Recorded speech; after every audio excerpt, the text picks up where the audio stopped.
All right, go on then. Right. When you're supposed to be a professional, Jaden.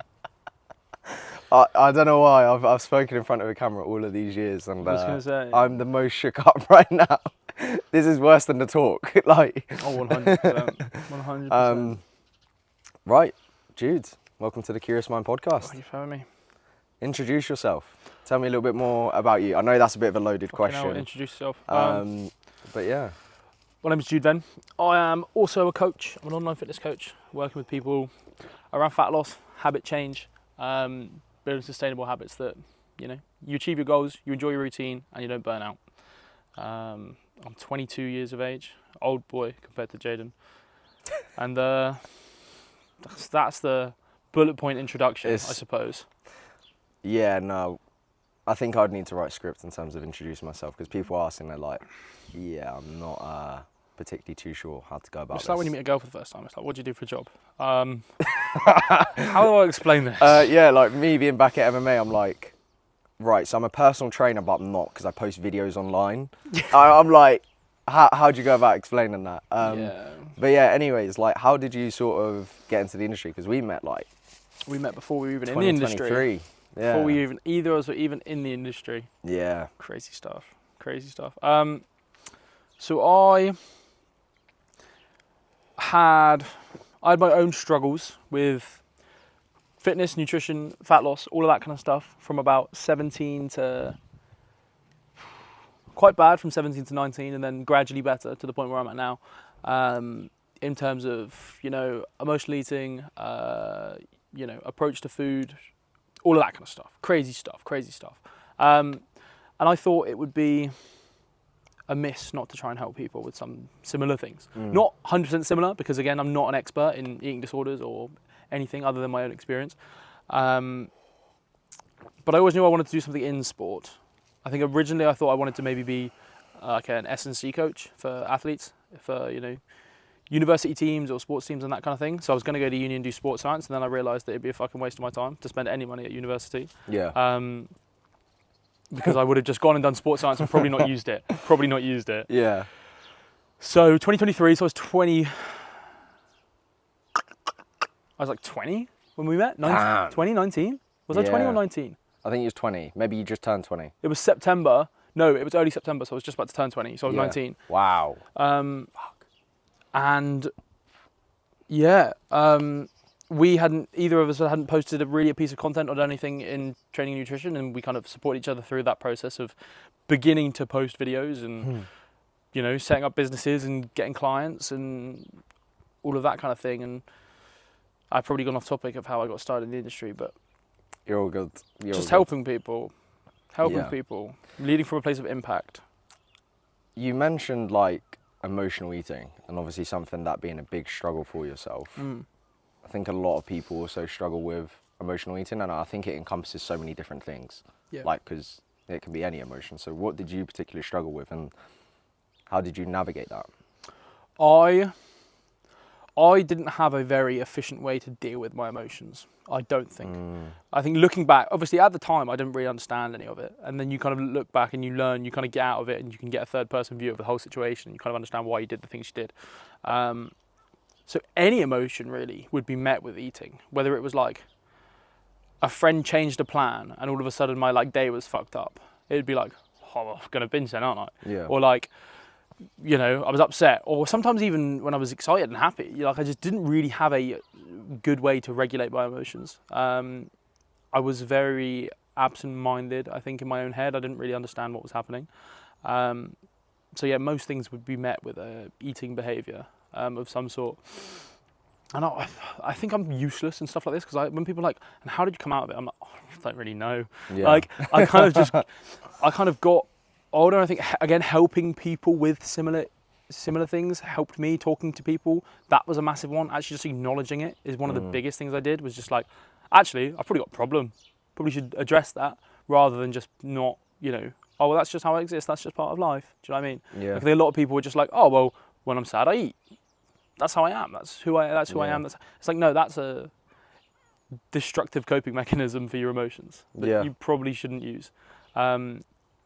replacing it with other things, huge. If I'm upset or anxious or stressed out or something, I've got my other things, right? I go for a walk, I put some music on, I do whatever, right? Like, there's other ways to deal with your emotions, and I think coming out the other side of it gave me that clarity of like, that was a pretty destructive behavior, and I'm not 100% sure how I overcame it, but a lot of it was just being more cognizant of my actions and then making active choices to not repeat them. I think once you gain awareness of your own actions, you can then begin to change the action rather than just letting it be a response. And what made it destructive?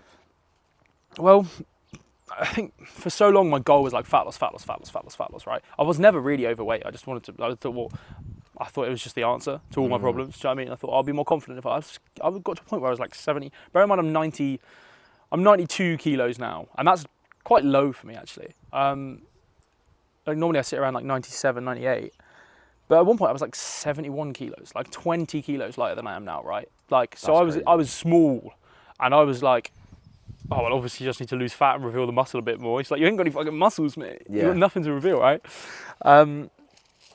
So I think the fact that my whole mindset was geared around that, it felt so destructive because it was, one, I was overeating, which obviously isn't great for fat loss. Not that my goal should have been fat loss at that point anyway. It was a misguided goal, but that was the goal, so that was destructive. But also I just think it's a shit coping mechanism. Like, even if you're still in a deficit, like, I just don't think using food as something to lean on is super constructive, because I think it can lead you down a negative path where you're like, this is what I gain comfort from, is food. It's fine to have comfort foods that, you know, like a nice warming meal and something that you look forward to, and something that, you know, can, like, if you are feeling a bit sad, you know, you make this nice, like, fucking stew or something. Do you know what I mean? Like, it's different, but a comfort food is different to using food as a coping mechanism. Yeah. And the fact that any emotion that popped up was met with food is just inherently quite destructive, I think. And there was no control over it. If you have control over it, that's a massive change in what it actually is. If you're like, well, this is going to make me feel better, so I'm going to have this one thing, fine, go for it. But when it's like, I feel bad, so I'm going to just switch my brain off and eat anything I can, in any amount for hours, like, it's a very different behaviour. I think that's where it becomes, like, it starts treading the line of where things go past the enjoyment element, definitely. And, you know, I'm very much in the crowd of, like, viewing food for what it is, to help overcome sort of these emotions and, like, that compelling desire, like when you over restrict foods because you think it's bad or whatnot. I'm very much in the crowd of, like, viewing it objectively, but when food does serve a purpose in so many different things, experiences, time with family, like even a simple coffee, like a cappuccino or something, and like a bake, like that can help the delivery of an experience. Whereas like you sat two in front of each other, like, and I think it very much links to what we grew up doing like 300,000 years ago. Like we would often sit around like a campfire, 100%. Like with a meal, or like with a set of snacks or something, like recharge and rekindle together. It's why getting a bunch of people together and cooking for them is a very bonding experience. It's why, I mean, I love cooking for people. I'm not the best chef in the world, but like, if someone's like, I can have some food, or I want some food, or people are coming around for dinner, that's so fucking exciting, because it just go back to something a little bit primal, where you're like, I am providing for these people that are my tribe. Do you know what I mean? It sounds a little bit wanky, it sounds a bit mental, but I do agree that I remember that, like, obviously crazy potato, tomato, egg bowl you made me. That was absolutely unreal. Good. But I was so happy. Like, I get so much joy. Like, yeah, I enjoyed it. That was a nice meal. I got so much more joy out of like giving it to you and like you going, this is lovely. Yeah. Like I fucking love it. It's so good. It's so fascinating. It's so fascinating. Like, and with that as well, like going back to the point in terms of foods, as soon as it becomes more of like a punishment, and it's like you're doing something to cover up how you feel, and that cycle just makes you feel worse. And you have that restrict cycle as well. Yeah. You binge and you restrict, and you binge and you restrict. And that was me for like months. It's just shit. And like, your body also doesn't want loads and loads of food either, because then that's when you start to feel like really uncomfortable. Yeah. Start to feel a bit sick, start feeling like a bit nauseous, like you stand up, you're a bit like, ooh. Like, and moving away from that, I just think it's, as you said earlier, accepting that perhaps there might be a problem. Acknowledging And that there's something wrong. It's not, there is no judgment attached. No. Like, there is no stigma. Obviously, I appreciate like previous upbringings, all of that can contribute to it, but finding a safe place where you can talk about something like this can just help, and even just realizing that it might be an error. It's accepting that there is something to change, and it's not just the way you have to live. Yeah. It's the same. Again, it's the same way with being. You know, if you're quite overweight or you're quite unfit, and like you're like, oh, this is just the way I live. This is how I'm supposed to be. Yeah. That's a really dangerous mindset, I think, because it is just allows people to kind of sink into that feeling that this is how I'm meant to be. This is fine. Like I can't change. Not that I don't want to change, but I can't change, and that's really dangerous. You need the, acknowledgement of where you're at and appreciation of what got you there, and then being able to go, but I want to change and I can change, and I probably should. For those in the crowd that think that they can't change, perhaps they have like years of this stuff, like in terms of maybe parents, whatever. What would you recommend to them finding their best next step? I think it's really important to build up your identity as a new person, as someone that goes after something else. If you've chronically overeaten and undermoved for 20 years to get to a point where you're, not very happy, you think how much evidence you have of that being the person that you are. Going against that evidence is going to be really difficult. Going against that identity is going to be really difficult. You see yourself as that person, other people see you as that person. If you can start to build really small wins. Today, I went for a walk. Awesome. It's evidence contrary to the identity that you believe you are. Today, I hit my protein, or I even thought about protein today. I thought about what protein was in my food. Amazing, right? Like I drank more water. Having these really, really, really tiny wins that build up over time to create this new identity of someone that, is working on themselves and can do this, can change, right? Again, you have this concrete identity of who you are that's been built over decades. Going against it's going to be difficult because you're acting against essentially the grain of who you think you are. Yeah. You don't think you can change because that's who you are to yourself, right? But if you can build the evidence, kind of build that new identity step by step, it's going to be much easier to act in accordance with that and not against it. You're acting productively rather than, against who you think you are.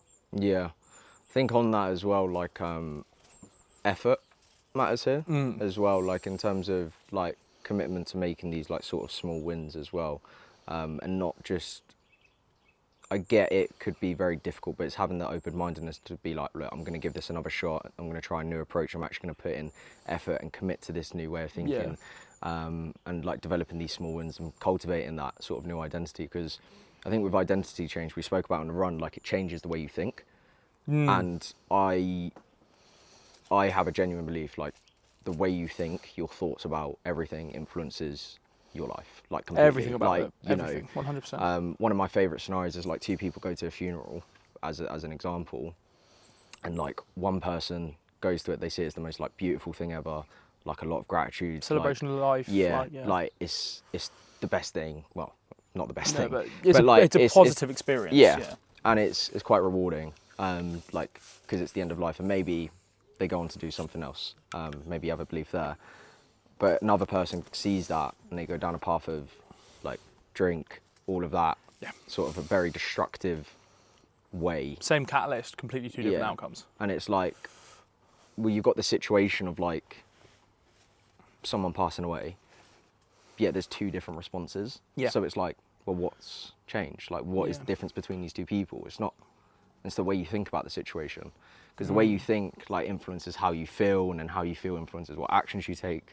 We're all like driven by emotions to an extent. So that I think is massively, and just accruing them small wins to slowly change the way you think. And I also think having hope. I think hope is incredibly powerful. Yeah. Like just kind of that faith, that like, it's kind of like, we talk about like delusional self-confidence. Yeah. It's like that element of delusion where like you're like, well, I've got very little evidence to back this up, but I'm going to do it. Like, do you know what I mean? Yeah. I've got, and you, again, it helps you build that evidence because you're like, you believe that you're going to do it regardless. Yeah. You have that hope, you have that faith, you have that delusional belief. Because I Yeah. suppose all of those, hope, faith, they're just delusion. Like, because they inherently don't have evidence. Yeah. Like, if you hope for something, it's because it's probably quite unlikely. If you have faith in something, it's like, well, it's probably quite unlikely that you don't have the evidence to back them up, and that's why you need the blind trust in it. So it's essentially just delusional self-belief. And I don't think there's anything wrong with that. Not at all. Nothing. Unless the delusional, like, sort of self-belief leads you to doing stuff that's Negative destructive. actions, yeah, like, you know, you start harming, whatever. Yeah, you know what I mean? Like, you've seen some psychopaths out there. But, like, I think your attitude to it can definitely propel you forwards in the direction you want to go. Because, like, worst case scenario, you try something, you have a delusional self-belief that, you know, even with the evidence, I'm going to fuck it. I'm going to try it anyways. I'm just going to send it. Who knows what can happen? At least you found out for yourself. And if you can walk away out of that situation and you gave your 100% effort and it still didn't work for you, cool. Yeah. Try something new. The only stick you might get from that is from people that you shouldn't listen to. Like, from people that kind of want the delusional self-confidence that you have. Like, if you go into a situation, you're like, I have no evidence to back this, I'm going to do it anyway. The only resistance you might face is from people that you shouldn't listen to anyway. Like, if I was to come to you and go, I've got this crazy idea, I know I haven't got any evidence to back it up, but I really want to go and do it, you'd be like, right, how are we going to do it then? Let's fucking do it. go. Do you know what I mean? So the only people that are going to slightly go, oh, well, are you sure? Like, maybe you shouldn't. Like, unless it's a negative or destructive action, then you shouldn't fucking listen to them, because they're in the back of their head. It's one, it's a reflection on them, and two, they're just there thinking, he might do it. I feel like I should I feel like I should be doing something like that. You know, it speaks volumes of them rather than of you. The crazy thing is like, I think we're now both in a position of privilege. The people that we're surrounded by, we're not going to ignore the work that got here, but someone could be watching this and be like, oh, that's easy for you to say, potentially. And like, how can they start finding their tribe, their people, when they're in a position of like us at IFS? That's such a good question. We had just meet a Jaden. That's what I did. That's what I did. I just met a Jaden and he knew everyone else. But like, even No, though, but like, yeah.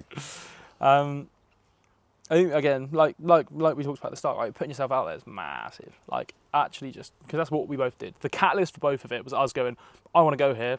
I haven't got anyone to go with. Fuck it, I'm still going. Do you know what I mean? That was the catalyst for both of us. Was just like, cool. You going to, you know, Oisin's talk was like, I want to go here. Jude's not coming. I'm going to go anyway. Yeah. Do you know what I mean? All of those catalysts of like, they all pretty much result to you doing something that you feel drawn to do, regardless on that. But I'm going to touch on talk about food first. That's all good. Yeah. What a stinker. I mean, like, to be fair, added to the story, but we got up to the bit where the tribe, and then it cut off there. Oh, you're joking. So, like, I think that's like 10 minutes in. Yeah. We've been doing half 20 an hour. minutes. We've been doing 34 minutes. So, yeah, we missed out on about, like... That's 6 minutes. All the evolutionary psych stuff, basically. Yeah, like the fat being rewarded and all of that. Yeah. Long Like, story short, evolutionary psychology, cool. It's how you think. You basically think like a caveman, but you're in the modern day. Yeah. We was exploring a lot about why we behave the way we do and looking at it from a lens of how we evolved in our old environments. So, for example, dealing with uncertainty. Back in the day, if you saw a bush and you was uncertain about sort of rustling within it, you would get anxious, right? The same way you would get anxious if you was going to ask someone for their number, because there's like an undefined outcome. Like, it could be two different things. Like, you get the number, you don't get the number. Same principle applies. Back in the day, that rustling bush is either... The risk is much less, like, but you feel the same emotion. Yeah, like that could be like a little rat, or, you know, next thing you know, it's a fucking bear and you get your head chopped off. You're better off being pessimistic than being optimistic, looking for like a little bit of food. So that's where we're currently based. We also looked at why food is, like, why do we find like fat so much more tastier and sugar so much more tastier than, like, you know, other foods? Like, why is it we can't stop overeating this? Like, bag of nuts, yeah, mate, like, you know what I mean? Chocolate-covered Brazil nuts. Oh. My goodness, like, exactly. But on the topic of like where we were struggling, 700 calories per gram. Mate, the chocolate raisins, oh my goodness. But like, on the topic of that though, I think a lot of people would benefit from understanding the why. That changed for everything for me. Like, why is it I find certain foods so much more rewarding than others? Because I know a lot of people think their eating problems is a lack of willpower, is a lack of discipline. But when you understand that food has genuinely been engineered to make you overconsume it through a perfect combination of fats, most energy dense, most tastiest, carbohydrates, again, body's preferred energy source, sugars, so it's even more salt. tasty. Yeah, sugars being so easily digestible, your body wants more of it, as it wasn't very often in nature. It's instant energy. The salt being an essential electrolyte for your body to function, like muscle movements. You know, if it was hot back in the day, you would need a lot of salt. So again, it's like because you would sweat it out when you're hunting. So now you understand that it's not necessarily a lack of willpower, but it's more... Your biology literally fighting against you. Yeah, like your body literally... Not governments, but companies hijacking your natural biology to make you overeat. And because they make money off it. And then I think when you can start looking at it, like, I know this food won't satiate me because of, like, you know, it's super easily digestible. It's not inherently a bad thing. It's not a bad thing that these companies do that. Again, everything serves a purpose and it depends on the context as well. But it's something to be mindful of. It's just information that if you know, you'll make better decisions. Yeah. That's all it is. That's all a lot of it is getting more information that allows you to make more informed decisions and less emotional decisions. On that then, you came from a background of like a lot of sort of emotional, like eating, probably, can I say reactive, potentially? So like very 100%. Reactive, quite sort of volatile in that sense. How did you develop this more objective view? How do I have a more objective view? I think education's a large part of it, like we've just talked about. Actually understanding, and not acknowledging that it was reactive, it was destructive, it was not a positive behaviour to have. Learning about how I should think about things. So again, stopping thinking of foods as good and bad, and you know they all just serve different purposes, and that if I want to do X, I don't have to cut out Y and all of this kind of thing, right? Building that baseline of knowledge, obviously from becoming a coach and working through everything myself was huge. Understanding that you can have other ways to deal with emotions. There's a lot of other things you can do, like that. What's it called? The dopamine menu. I love that idea. That a lot of the time you're searching for dopamine. You're looking for comfort and dopamine and like that. You know, that thing, and food will give it to you, but it's probably not the best way to go and get it, right? So having a list of things that provide you dopamine boosts, whether it is reading a book, whether it's going for a walk, whether it's playing a game, whether it's listening to a song, whether it's looking at photos, all of these things, having a list of things that you can go, I've got this emotion that I know causes me to eat, or causes me to overeat, or causes me to binge, or whatever you want to call it. So let me, before, have pause, massive, going, right, I'm not going to respond to this straight away. If I still want this food in 3 minutes, I'll have it, but I'll set a timer, I'll wait for 3 minutes. Most of the time, that 3 minutes is gone, and you've had time to think about it, and you've gone, actually, I don't want that. You can talk yourself out of it, talk yourself down from the ledge. And then having that list of things to kind of revert to and go, okay, let me try one of these before I do that, before I then allow like this kind of habit to take over. You go, right, well, you know what, let me go for a walk and try and get some dopamine that way. And you come back from the walk, you're like, oh, I actually feel great. Some time's passed, and you know, you kind of get yourself out of it. How do you help someone trust the process in that regard? Because my only concern with that, in the immediate offset, food, instant feeling of good. Yeah. You eat, you feel great. A walk, music, takes time. Yeah. Could take 5 minutes, could take 10. So how would you sort of bridge the gap there?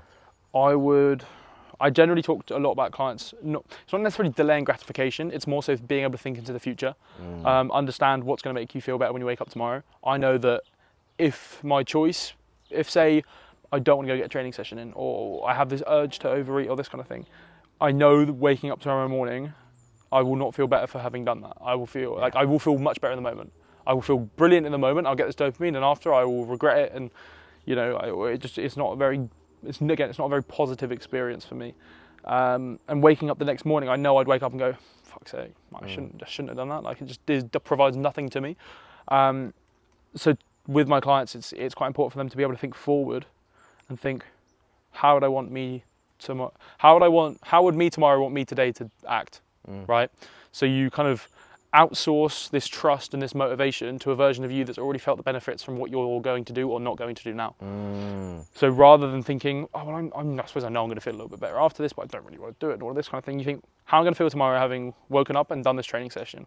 You'd be like, oh, well, I'm one down for the week, I've only got one more left, and I'll feel great about it. Rather than going, if I don't get the training session in and I stay home and I overeat and whatever, I'm going to wake up tomorrow and I'm not going to feel great about myself. I'm still going to have 2 training sessions to do. It's just going to put me back in the line of progress. Like, you outsource that motivation to the version of you that's waking up tomorrow going, oh my God, great. I slept my calories, hit my protein, got my training session in. Amazing. I feel great.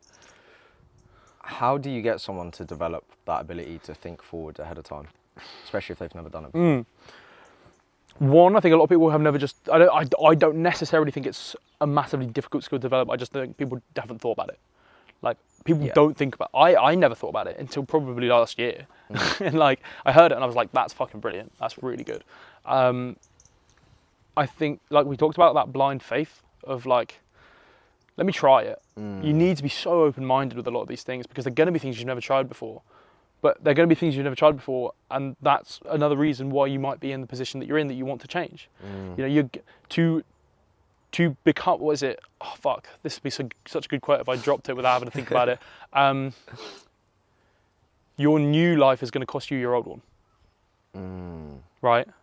You can't continue, like, you're going to have these blind faith in these new habits and these new responses, because you can't create a new life while you're just living the old one, because that's what you want to change. Like, you know what I mean?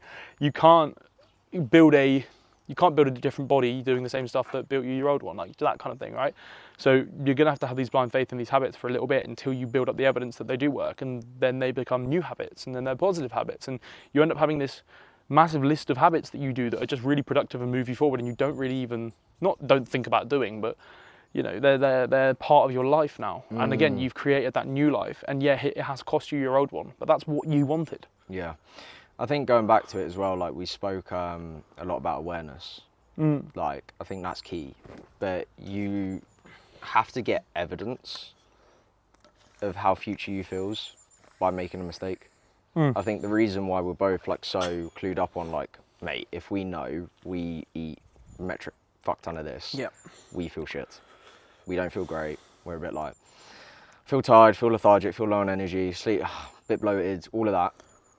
That's come from direct experience. I've got so much evidence of binging and actually just feeling so fucking horrible. Like, feeling distended and just like, oh my God.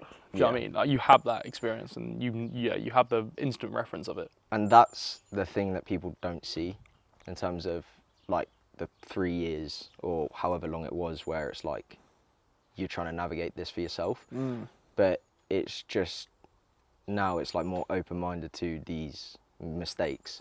But I think a mistake is only ever something which you don't learn from. Like, if it's a true, like, mistake, like, you don't learn from it, you don't change anything, you don't grow from it. You either succeed or you learn. Yeah. Like, we were talking about inside, like, bad scenarios are only negative if you don't learn from them. Yeah. Like, yeah, things are going to be objectively negative experiences, but if you learn from them, then there's a silver lining there that you can take away. Yeah. So yeah, you just got to look for the lessons in all these things and be like, well, I overate, didn't enjoy it. What can I learn from it? What caused it? What, you can kind of learn from all these, like, there's no fuck ups, and it's the same thing why, I mean, I imagine we both talk to clients about this a lot, but like, the most important thing is how you react to something. It's how you react to a blip. It's how you react to a slip up. Like, there's gonna be them. It's a long journey. If you've got 20 kilos to lose, it's gonna take a long time, and there's no way you're doing that flawlessly. Yeah. Unless you're an absolute robot, you're not doing it flawlessly. There's gonna be slip ups, but they don't matter. It is just how you respond to it. Because if you respond to it by throwing in the towel, like we've probably done before, and giving up entirely and not learning from that experience, then of course you're not going to make the progress you want to. But if you slip up, it could be the biggest slip up in the world. But if you go, okay, right, what do I learn from it? Why did it happen? How can I stop it from happening next time? Let's get back to it. It doesn't matter. Yeah. It doesn't matter because you would just it's gonna take a long time anyway. Yeah. So, and it's just gonna take longer if you don't learn. Yeah. You're just gonna keep banging your head against the wall. I think with true change as well, like this, I always say to people that come on like onboardings or whatnot, I'll be like, I want you to make as many mistakes as possible. I literally just want you to fuck up. Like in one of the videos upon joining, you have a video that says learning how to fuck up. Nice. Because if you learn how to manage and deal with these circumstances more and more and more, like crazy shifts at work, stress at home, whatever, like if you can still make progress or maintenance within these crazy conditions, imagine how easy it is when things are at routine, at normal. Yeah. And I think that reframe is incredibly powerful because changing your relationship with failure or what you think is failure, I think, because we can get very, what's the word? Like, you can get emotional about it. yeah, like we take it to the extreme. Like we think something completely defines our life, our world. Like, oh no, I've overeaten, I'm constantly on my Just very like drastic. It's just like, but no, if quite fatalistic about it. yeah. Whereas like if you just view it for actually what it is, right? I've consumed an extra 1,000 calories, right? Okay, what am I going? As you said, what am I going to do from here? What caused that? What emotions was I going through? And something I heard from like a mental performance coach, Kieran, helped me massively. Never attack the person, attack the problem. Nice. Yeah. Not a self-worth thing. It's not like it, because the more you attack someone else, like, you know, or even attack yourself. Yeah, it's like if you're just beating yourself up over something, like what benefit does that give you other than ruining your self-worth and then making you less likely to try and making you feel shit. You go, what was the problem there? Yeah. Because if you applied that same energy, how brutal you are to yourself, to the problem, mate, you'd be flying. Yeah. Like, and I think that's just, yeah, I think that is so important. And again, all of these things, they just come with time and experience, but you've got to pay attention at least. You've got to have the awareness. You can't, like, you know, be an ostrich, stick your head in the sand, and not look at anything.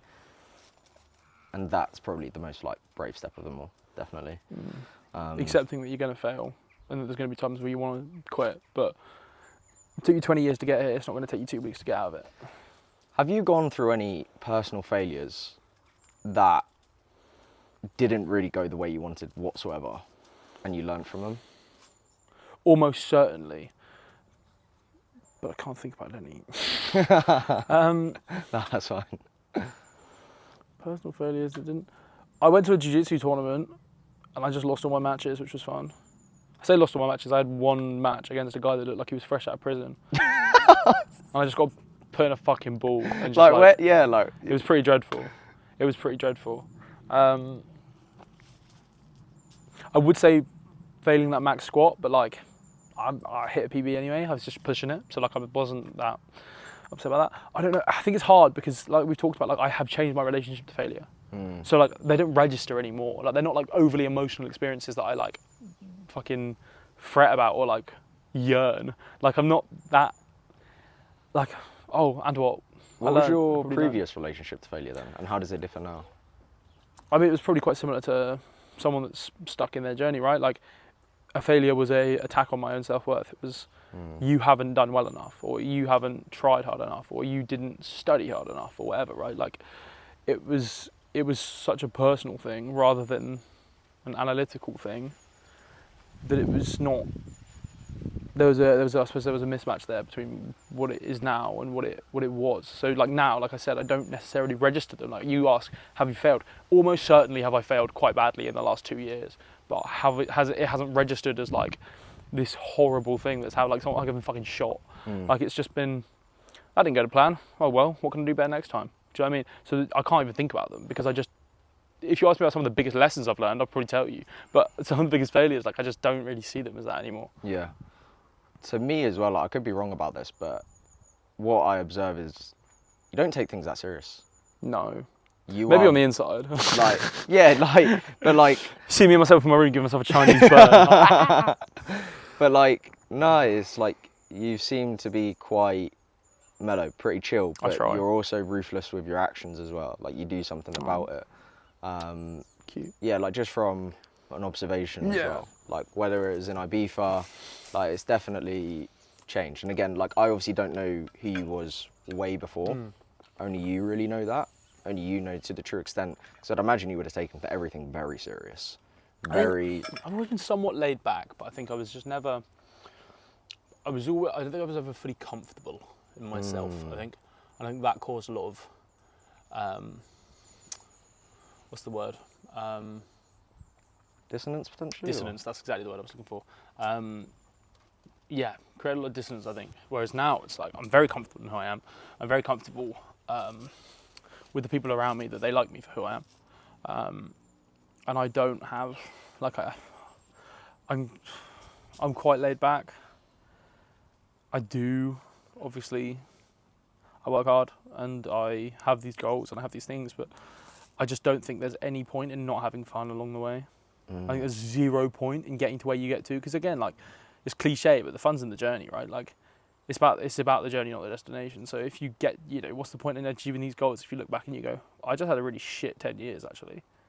Like, I just don't see any point in it. So, like, why wouldn't I, fuck around and have fun and find out and do shit that makes me smile just because I've got these goals? It's like, you can be serious and you can be fun at the same time. Like, It's a mistake a lot of people make, all these fucking bros, like all these 75 hard wankers. It's like, yeah, mate, but you're not having any fun, mate. Like, that's what the point. If I would much rather get to my end of my life and be in my deathbed and be like, I had a lot of fun, rather than I was quite successful.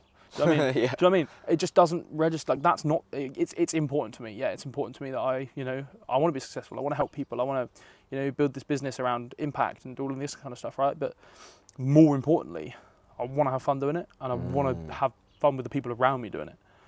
There's just no fucking point in doing anything if you're not having fun doing it. Same as fat loss. Exactly the same as fat loss.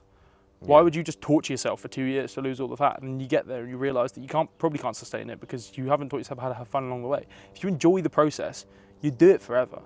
You come out of a deficit and you go back into maintenance and you're still enjoying life. You're just enjoying it more.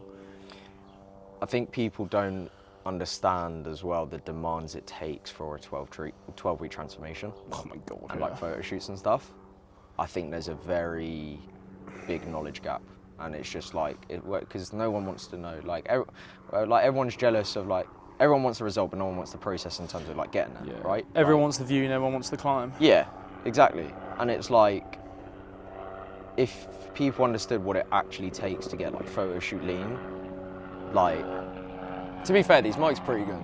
No, so, I'm just looking. I wanted to see what it was. But like the level of restriction needed, like, I think... Not worth it. Yeah. Not worth it. You know what I mean? So not worth it. I've done somewhat aggressive deficits before, and they're just not fun. Like, obviously it's a little bit different, because I would just do it to myself, and then I just stop when I want to stop, rather than being like, this is 12 weeks, and you've got a coach going like, come on, keep pushing, Sandra. Like, you're nearly photo shoot ready. Like, fuck off, mate. Really fuck off. She's like, but I'm hungry. I hate it. I've got terrible, like, I've got terrible mood. I've got terrible energy. Like, I feel like shit. I've got no libido. All of this, right? And it's like, keep pushing. We'll get you on photo shoot. Like, it's fucking fuck off, mate. Yeah. It's just 12-week transformation. Like, give me a 1 year transformation over a 12-week transformation any day of the week, because I guarantee that person has had so much more fun, and they've, again, like we talked about, they've changed their identity. Yeah. They get to the end of the year and they go, I'm a different person. And it shows, rather than, I look like a different person, but I just kind of feel the same. I just feel like I really haven't eaten for the last 12 weeks. Yeah, I think I've had too many conversations in the past, like, year, ever since I've really been in the industry and just chatting to people, where it's like, it's led to health consequences, low blood pressure, low libido, low energy, low, like, testosterone being low, everything's low. And it's all for a photo.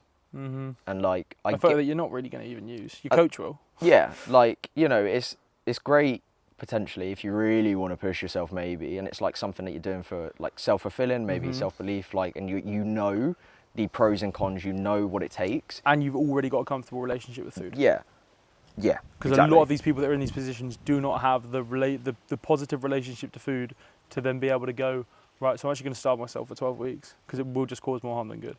Yeah, like, you need that strong, like, good relationship to food and good emotional kind of support, that you're like, well, I can do this and it won't fuck with my head. Whereas most people entering a photo shoot prep for a 12-week diet or something aren't in that position, at least I believe, aren't in that position to kind of push that relationship to its edge. It's like fucking meeting someone and then going on a trip with them for 12 weeks.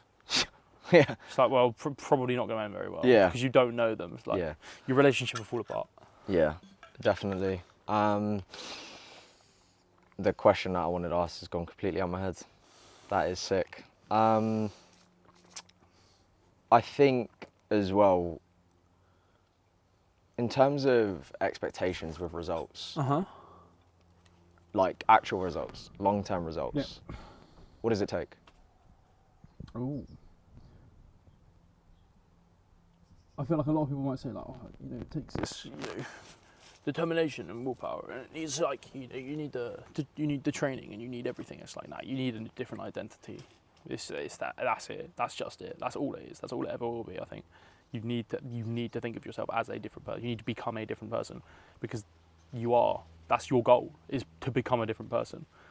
Because you want to change. You're not happy as the person you are. Like, whether it is just a physical thing, some people it is, but most of the time it's, again, the mindset and the habits and the thought processes that have led you to that position.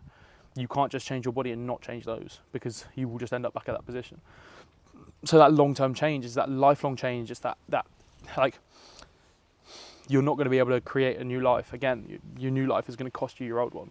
Your new identity is going to cost you your old one. It might cost you a few people along the way, like, if, you know, they're not supportive or whatever, but like, you need to create that new identity. Like, I am someone that exercises. I'm someone that cares about the nutrition. You change your priorities. You have all the, you know, I'm someone that looks after the people around me. I'm someone that does this. I'm someone that does that. Like, you have that new mantra, that identity, that mission statement, or whatever it is, right? That the thing that drives you into that new person, rather than just focusing on the body side of things and then getting there and realizing that you've had to push yourself too hard to get there. You can't sustain it because you haven't got a new identity. Whereas if you change your identity, the body will come much easier, I think, because you're just acting in accordance with a new identity rather than fighting against this old identity and trying to, you know, I'm someone that binge eats, but for this next 12 weeks I'm not going to binge eat. It's like, well, you'd probably need to think yourself as someone that doesn't binge eat. That might be your first change, and that only takes a day where you go, I am someone that doesn't binge eat anymore. And then piece of evidence. Build evidence against it. You go, oh, well, today I didn't binge eat, tick. Tomorrow I didn't binge eat, tick. And then eventually you've got that stack. You know, that is, I'll tell you, that is exact. I'd forgotten about this until now. That's exactly what I did. I had tick boxes upstairs where I would tick off days that I didn't binge and cross days that I did binge. But I would tick and cross days, and I'd be like, tick, tick, tick, tick, tick. Eventually I stopped because I was ticking everything. I was like, oh, I'm not someone that binges. Like, you build that evidence, that new identity, and you kind of work your way there. It doesn't happen overnight, but it will mean that you can become that new person and sustain it long into the future. How long does it take? As long as it needs to. For some people it might be very quick. For some people it might take years to change an identity. I think the quicker you can build the evidence, the better. And the more you understand that every win is a win, regardless of how small, it will become quicker. Butterfly. If you could, yeah, because some people might go, oh well, it's only these big wins that I'm going to write down, and that's my evidence. It's like, well, actually, I don't think there's a difference in ability to change identity and the size of the evidence that you have. In that the smallest thing will have the same impact as the biggest thing. Not binge eating for a month and being able to acknowledge that as a win. As long as you acknowledge it, I think it has the same effect. And rather than, you know, eating something when you come home from work before dinner to stop you binge eating, if you acknowledge that as a win, it will have the same effect on the identity. So I think it will happen quicker if you can really nail down what these small wins mean to you. I really like that. I think that's a fucking great point. All evidence is equal. Like, because you go, like, let's take it to like a real world scenario, like in a courtroom, for example. It's like evidence is evidence. If there's one fingerprint of your, like, on the murder weapon, for example, like, what, you're telling me that evidence gets disregarded just because someone didn't see, like 10 people didn't see, like, kill someone in person? Like, what? Yeah. Evidence is evidence. I really like that. That's a really good point. I suppose it's the same as all wins are the same. All wins feel the same. They all feel the same. Like, because it's that same release of that same chemical, of that same, and if you can just acknowledge it as a win, back to evolutionary psychology, like, you feel this way because you've achieved something, and achieving something meant that you were probably going to live longer and whatever, right?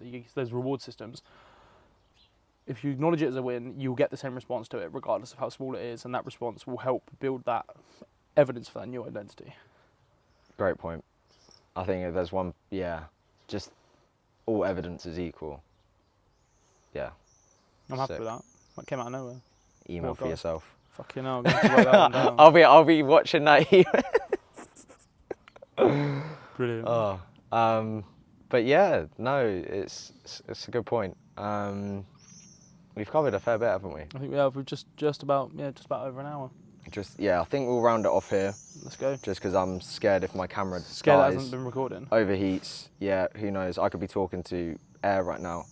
But yeah, no, thank you so much for coming on. Me on, mate, in my own back garden. Yeah. Thanks for bringing me into the studio.